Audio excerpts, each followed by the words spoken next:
ប្រវត្តិបុណ្យកឋិនទានកាលពីជំនាន់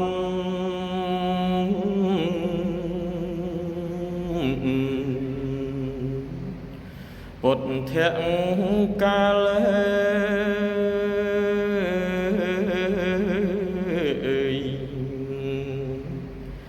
នៅក្រុងបាវ៉ាមានព្រះសង្ឃ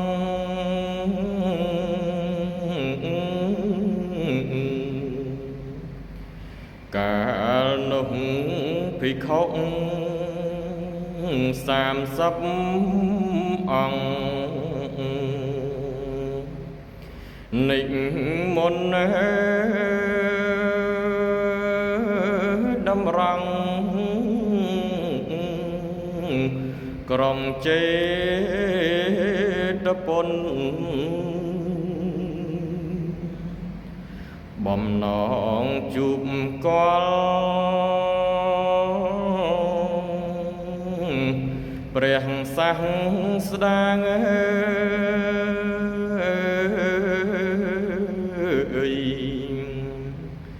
គ្រូមនុស្សទេវតាមានគុណធំ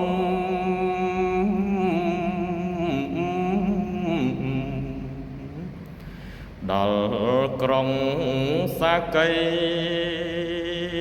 ភ្លេងចូលជន់កងខានិមន្តគ្រានោះម្ដងជូនជាដល់ថ្ងៃចូលវស្សា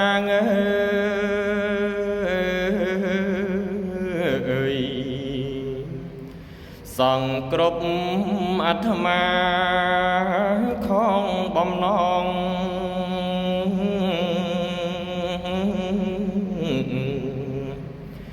កាន់វង្សានៅទីនោះផងក្រុងសាកេឆ្លង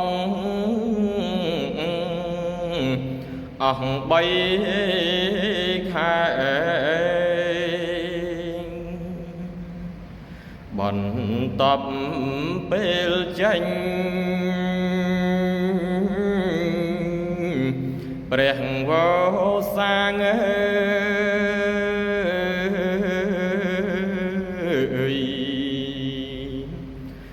ព្រះសង្ឃយាត្រា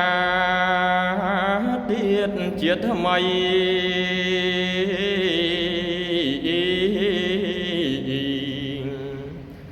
គ្រានោះ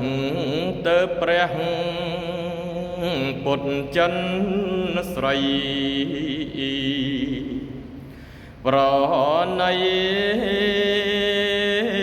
ឲ្យធ្វើកឋិនទានដូច្នេះកឋិនបច្ចុប្បន្នកាល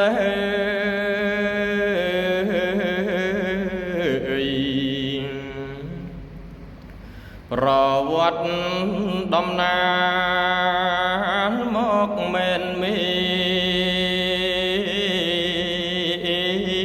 នមុនព្រះភគវន្តចូលនិព្វានទៅបរិស័ទហ៊ានធ្វើរ